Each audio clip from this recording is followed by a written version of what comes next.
I saw a picture on social media of Neumann. He had one of those little sort of like little tiny goals, and someone had written underneath, that's a full size goal. Made him look like a giant. He's a big lad, isn't he? And there was also another one, Dad, which I loved. It said, "Don't worry, Blues, I fixed it for you." And they swapped them out and just put 2 brick walls there. Yeah.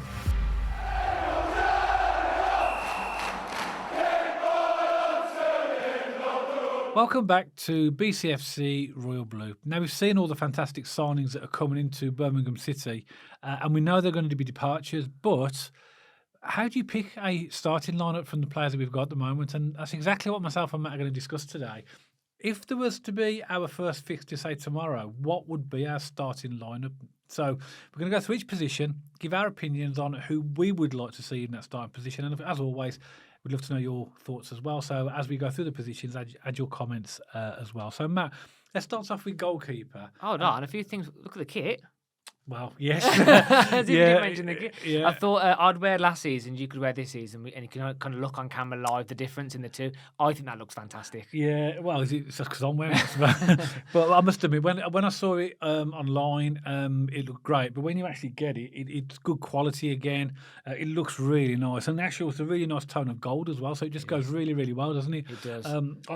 Like I said, I've commented on our X page. I think this will turn out to be one of my favourites. This one. We always have royal blue, but this just screams royal blue, doesn't it? Yeah. It's just, it's lovely. I love the commemorative, 1875 to 2025 as well, because obviously it's a shirt that we'll remember, and it's so. It is, yeah. Really pleased with it. So this is his first outing for me. So. There you go. But also, before we get into it as well, it's worth noting, this is just a little bit of fun, isn't it? We know we're not Chris Davies. We know we're not the managing staff. You know you're not Chris Davies. I'm not so sure, and I'm only joking. Of course it is. Yeah. People will be commenting, going, "Oh, thank God you two aren't in charge of the team." You know what, Matt? Everybody's going to have their own opinion, and that's absolutely fine. We're just giving our thoughts on who we think would be in the starting lineup. And of course, Matt, as we know, it's likely that other players are going to be joining the club as well, and players are going to be leaving. So let's start off with the goalkeeper there, Matt. So if we were to kick off like tomorrow, who would be our number one? Quite an easy one for me, Dad. I think Allsop has to take that number one spot. I think he did absolutely nothing wrong last year. He comes up to the Championship with that winning mentality of the team that won League One. I think he's going to start in that position. However, Beadle's going to be chomping at the bit and right behind him. And I think as soon as the cup game comes in, possibly that Sheffield United game and the second one, Chris Davies might start to rotate between the two of them. But for me, I think Allsop has to take that number one shirt. It's got to, hasn't he? I think because Beadle now, he's come to a new club. It's his job to prove himself at the club. Yeah, we know we've seen what he did in the England under-21s, but he's coming into a team with an established goalkeeper, and it's only right and proper. And I think Allsop deserves to be number one. So, and I think I'm hoping that he'll be number one for a long time, but with good competition from Beadle. You have to remember, Dad, Chris Davies likes to utilise Allsop for his distribution as well. How many times have we seen those long balls to Laird, long balls to Stansfield, through Allsop? He's nailed it. And his distribution, I mean, I saw that post-match Taylor Garden-Hickman interview a while back, and he said it was like playing with David Beckham, tongue-in-cheek. But, I don't think Allsop can be dropped. He's a decent shot stopper. His distribution's fantastic. Yeah. And he doesn't flap under pressure when we're doing that playing out from the back as well. For me, Allsop every day. Yeah, so we both agree on that. I think Beadle will push him, which is what he's brought in to do. So, and we will see Beadle throughout the season. And you want that? Yeah, Allsop's got to be. You want that competition between keepers and positions. You want that. It's healthy. Yeah. Okay. Let's go. We'll go left back. So what we'll do, we'll go left back, right back, and then we'll do the two centre halves. So let's go with left back. So, what's your thoughts on that? Again, similar theory to Allsop, Dad. This player did nothing wrong last season. He comes up again with that winning mentality. Solid for me. Has to be Cochrane. Yeah. This is the one position that, because Buchanan is going to be out for still a little while, I believe. This is where I think we probably need a little bit more backup in left back. I think Cochrane will start as well. Cochrane, again, like Allsop, deserves to start at left back. He's earned his place, hasn't he? He has earned his place, but if he was to get injured, who goes there? We've got Samsted, Laird, and Soyi Samuel can also. Laird could. Laird can play left back. I mean, by the way, I don't like that, and I don't like Laird at left back, but he is a, what would you call it, like a nuclear option if it came to it. Laird could play there, and also Samuel can play left back as well. So we do have a couple of cover options, but I like a left-footed left back, just like I do like a left-footed centre-half on the left side as well, which is going to be interesting when we come to our centre-half picks, Dad. But yeah, for me, it's Cochrane all day. Yeah, as I say, Buchanan, we know is on his way back. January, isn't it? Yeah, but that's still like half the season he's going to be missing. So I wouldn't be surprised if we do something there, maybe in the transfer window. I don't know, but as of today, it would be Cochrane for me as well. Agreed. Do you want me to do the right back? Shall I start with the right back? No, this is an interesting one because we brought in Soyi Samuel to be challenging Laird, but also he could play on right wing as well. So it's for me, it's a toss-up between Laird and whoever starts between him and Asai Samuel. I know a lot of fans will probably want to see the new signing, but I'm going to work on the same principle of we just discussed with Beadle coming into a new team, having to prove himself in the team. So I'm going to go with Laird as the starting right back with a really heavy competition from Asai Samuel. Yeah, again, he's going to be breathing down his neck, isn't he? Samuel's going to be right behind him. Yeah. And coming back to Allsop, coming back to Cochrane, Dad, I think Laird deserves his place in the starting position as right back. You know, since Christmas, we can all agree, I think he was outstanding. Well, he definitely upped his game. You know, we all know Laird could improve his final delivery. We get that, but as a player, you know, I love Laird. His passion, he's that happy chappy behind the scenes in the videos, and he's a good player. I like Laird. I think if he could get that final delivery mastered, he's a borderline high Championship Premier League player, Laird, I do. Yeah. And I think it's his to lose. However, fierce competition from Samuel, no doubt about it. Yeah. So would you say you'd start Laird as well? I would start Laird, but it's very close. Yeah. It's very close. I suppose from our point of view as Blues fans, all these new players, apart from what we've seen in the clips and what they've done at previous clubs, we haven't seen them in a Blues shirt yet, so we don't know exactly what they're going to do. But I think he will push Laird, but I think as of tomorrow, if this was tomorrow, I'd start Laird. Also, Dad, we've came up with a winning mentality from League One, and we've came up with a winning mentality with players in set positions. And by the way, I'm not saying that other players can't now take those positions and we have to be set. But I think when you come up and you're playing the likes of Ipswich on the first game of the season, a little bit of stability in those positions is a good thing. You know, those players know those positions. They've been playing with each other for a season. And I think, you know, there's nothing wrong with keeping the core of what we had last season to some extent. But as the season goes, I don't know, we're going to move into midfield now. I think, you know, there's going to be fierce competition between Doyle and Paik and Owatso. There's going to be fierce competition between Samuel and Laird. And, you know, even like at the centre-half positions as well, there's going to be some fierce competition. So it's a really good problem to have. And I think we'll see quite a lot of rotation across the season. It's also worth mentioning as well, Matt, at right back, we have got potentially Alphonse Samsted and Taylor Gardner-Hittman's played in that position as well. So there are other players that could potentially slot into that. Yeah. So that's not a position we lack options. So it's just a case of who and goes where. Mm-hmm. We mentioned in the podcast we put out on Wednesday about the possibility of players vulnerable to leaving. Alphonse Samsted was in that discussion that we had, wasn't he? Because, you know, out of those four that we've mentioned, which would be Laird, Asai, Samuel, Taylor Gardner-Hittman and Samsted, I think Samsted's at the back of that queue. Mm-hmm. Therefore, he will be the most likely to be unused. So I'm going to plump for Laird. I know a lot of fans will probably let's start with Asai Samuel. No, that's fine. You're right. I think that's Laird's position to lose at the moment. Yeah. Okay, before we go into midfield, you're dying to get there. We're going to talk about centre halves. Shall I do centre halves first? Yes, then? Please. Yeah. I think this is the easiest of the bunch, in my opinion. And I saw a picture on social media, Dad, recently, and it was Neumann standing next to Clara, hint, and they just looked like two brick walls. Yeah. They were ginormous, absolute units, the pair of them. I mean, I saw a picture on social media of Neumann. He had one of those little sort of like little tiny goals, yeah. And someone had written underneath, you know, that's a full size goal. Made him look like a giant. He's a big lad, isn't he? And there was also another one, Dad, which I loved. It said, "Don't worry, Blues, I fixed it for you." And they swapped them out and just put two brick walls there. You know, again, just the Blues fans have got a great sense of humour. So you think it'd be Neumann and Clara? I think it'll be Neumann on the left side of centre half and Clara on the right side of centre half, in my opinion. Okay, at the time of recording today, Blues have told Dion Sanderson that he can find another club. That doesn't mean he'll go for free. It means he's entitled to speak to other clubs. I'm sure Blues will want a fee for him, but they're basically saying to him, you know, you're not part of our plans, therefore, you know, you are free, because you're not allowed to either unless you get permission for the club. So Tyler Roberts was in that club as well, just to add to the... Yeah, well, I don't want him at centre-half anyway. No, it was just relevant to the conversation. But also as well, Matt, I'd love to see Ben Davies come back as well, because one thing, I think Neumann and Clara are going to be immense at the back. We haven't got a left-footed centre-half, and we know what balance that gave us last season. Exeter away, Dad. Yeah. The famous game when he shifted him to left centre-half. I mean, he's fabulous player. I'd love to see him back. Same. I don't know whether that will happen. It depends on Rangers. But also, Dad, if he does come back, in my opinion, though, you're still not dropping Neumann or Clara. But like we mentioned, Matt, injuries, suspensions, it's a long off season, cup games, you know. I think he'll get plenty of game time, Ben Davies. And what's to say as well that I'm not that Chris Davies would. I mean, just to make it clear as well, actually, it's worth mentioning this. The assumption in what we're doing is that Chris Davies will stick with a 4-2-3-1. Yes. So we're going through that formation. And that's a really good point, Dad. He could change. I don't think he will, for the record. Just again, gut feel. I think Chris Davies is quite set in his formation. I do think he will start with the 4-2-3-1. But he could change formation. He could go 4-3-3. He could go with the 4-2-3-1, but with the defensive centre mid instead of the attacking mid. There's the 4-3-3. I like again. Obviously, I don't think he'll do this. I like 3-5-2 as well. With the wing backs. You could have Davis, Neumann, and Clara as the three. You could have your two flying wing backs. Could be Cochrane or say Samuel or Laird with your midfielders, and then two up front. But what I'm saying is though, that I suppose these different players give us different options. But again, just to be clear, we're assuming that based upon our choices that Chris Davis will stick with the 4-2-3-1, isn't it? Okay, so we both agree with Neumann and Clara. So our back line effectively is going to be the same, isn't it? We both agree on all positions, Dad. Allsop in goal, Cochrane left back, Laird at right back, and then Neumann and Clara at centre halves. Now, let's go. Yeah, let's go with the two sixes. The two sixes. Yeah, the two centre mids. Okay, I'm going to go for Paik and Iwata. Yeah. I think that Tommy Doyle is an outstanding addition to this club, and I have no doubt he has every chance of fighting his way into this team. He is a great player, but for me, Paik and Iwata, we saw that partnership again last season.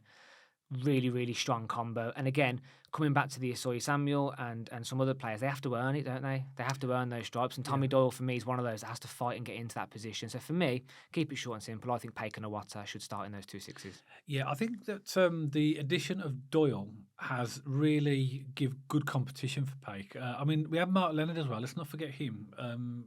He is in that bunch of players. And Taylor Gardner could play centre mid. Playing those positions as well. But the first choice clearly was Paik and Iwata when they were both fit, wasn't it? Iwata was absolutely immense last year, wasn't it? Paik was good, but he had patches, didn't he? Paik as well. I've actually plumped. Believe it, I've plumped for Doyle.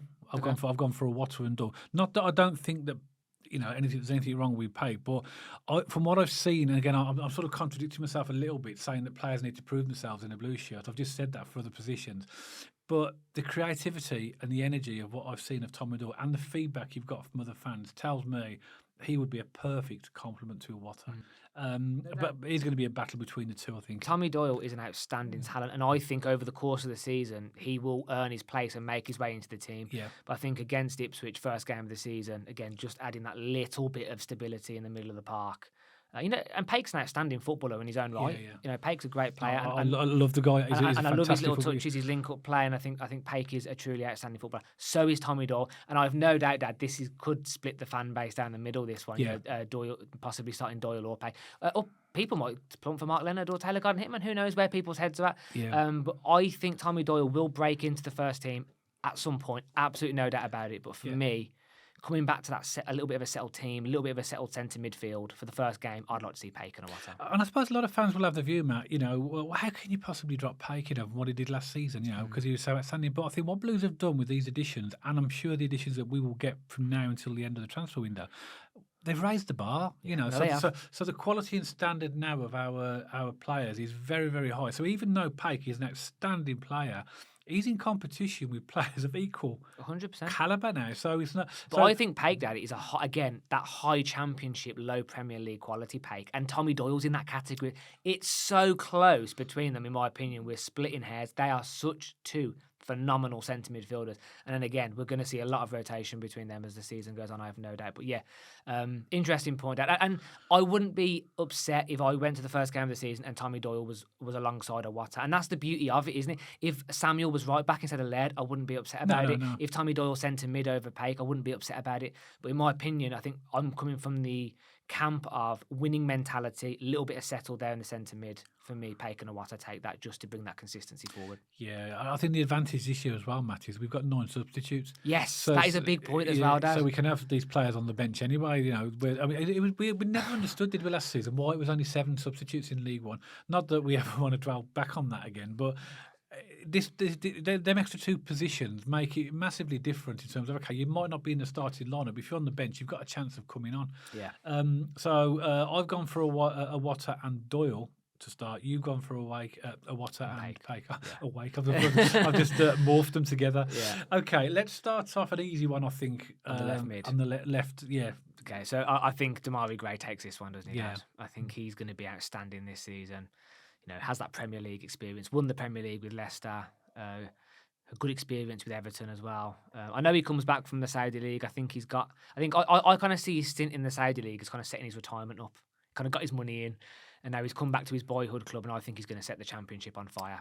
No doubt for me, Dad. Damari Gray will start on that. Yeah, but we do have Keshi Anderson there, and Emil Hansen there. But I agree with you as well. Out of the three, he will be. But if he's fit, he'll be the starter.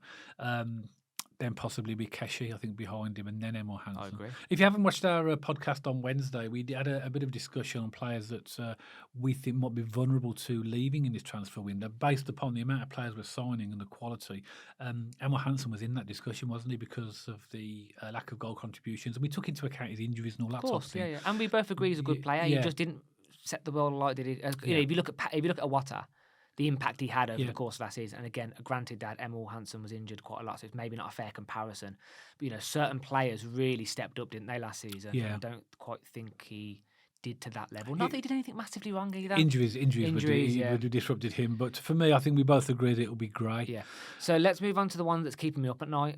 Let's do these two in one swoop, Dad. Let's do the 10 and the right in one kind of go. And I'm going to hand this over to you because I'm still racking my brains over it. And I think this will be the positions that most Blues fans will have struggled with, really, because of, okay, let's talk about this. But Dad, sorry, before we get into it, I just want to say, obviously, the transfer market's still open.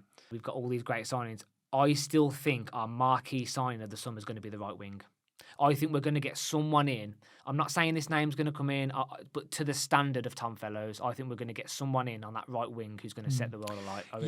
Remember, this podcast is about if we were to start our first game tomorrow. So it's based upon the players that we've got, because obviously we might do this podcast again in our preview for our first game. We might have a completely different view. But this is a tough one this season. Now, we know that we struggled in the number 10.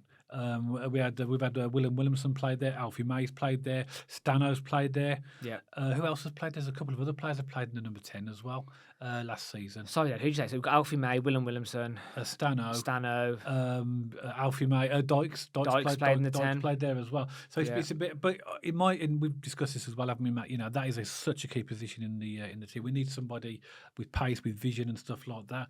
But based upon the players we've got now, Fujimoto, who's come in, could play in that number 10. But also he can play on the right wing. So it's easy my starting lineup, by the way, but I'll tell you which one I've gone for in a moment. But my dilemma is that if Stano is not going to be the out-and-out number 9, because I think we're both going to probably pick the same out-and-out number 9, where does he go in the team? Because in my opinion, you've got to try and get Stano in there somehow. I don't like him on the wing. He's not. Well, we've agreed that Gray will be on the left, so therefore you'd have to put him on the right, and I agree as well. Which is why I put Stano in the number 10. I put him in the number 10, and I put Fujimoto on the right as things stand today. And Kyojo in the 9. We've been really picked up on our... I'm really sorry, Blues fans. I know our pronunciation is terrible. We've so many players, so many fans have picked us up on our... but I said we struggle with Brummy, so I don't know how we're going to go with Japanese, but I want to call him Furuhashi. Fair enough, Furuhashi. So I've gone in for number 9, because when he came in to the club, we did a sort of a profile of him, didn't we?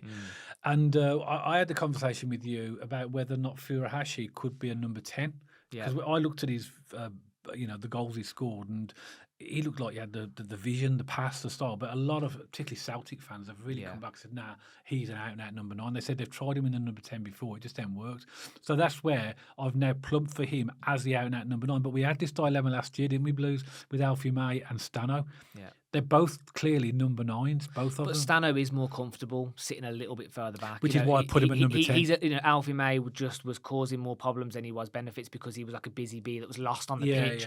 Williamson's a good number 10, to be fair, Dad. Question mark over there. I wonder why Williamson hasn't been plumped for. But do you think now we just have the bar's been raised and we have better quality? I think what we've talked about in other positions, Matt, is that there's competition for places, and there's going to be an order, isn't there, of who's going to be at the front of that queue.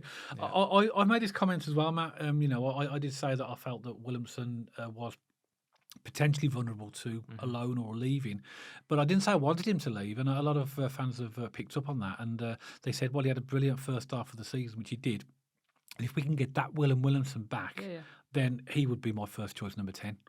But the problem is he can't head the ball. Yeah. And you can't have a number 10 that can't head a ball because, you know, And his height as well. It's bizarre, isn't it? yeah, he's got. I mean, if I was his coach, I'd be just like, did he do nothing else but head the ball? Just teaching him to head the ball. I'd say for someone of his height as well, he needs to be more physical. I can think of the games, but I can't remember them. I can remember flashes of games where he should have scored, you know, with headers. Northampton away was a big one. Probably. I can't remember the games, but I remember a couple of times coming away and thinking, "Oh my word, how did you miss that?" And it's the head. That's my worry with Willem. I mean, what I loved about him at the start is some of the through balls. His passing play was brilliant, and also like his goals as well were so just placed, weren't they? Yeah. You know, I think of the goal against is it Mansfield, the one that he slotted it in the corner away, and you know, so to me, if we can get the Willem Williamson back from the first half of last season, we can get him to play like that. He would be in contention for the number 10. Yeah. But I'm still thinking about the end of last season, which he really didn't, you know, reach those heights.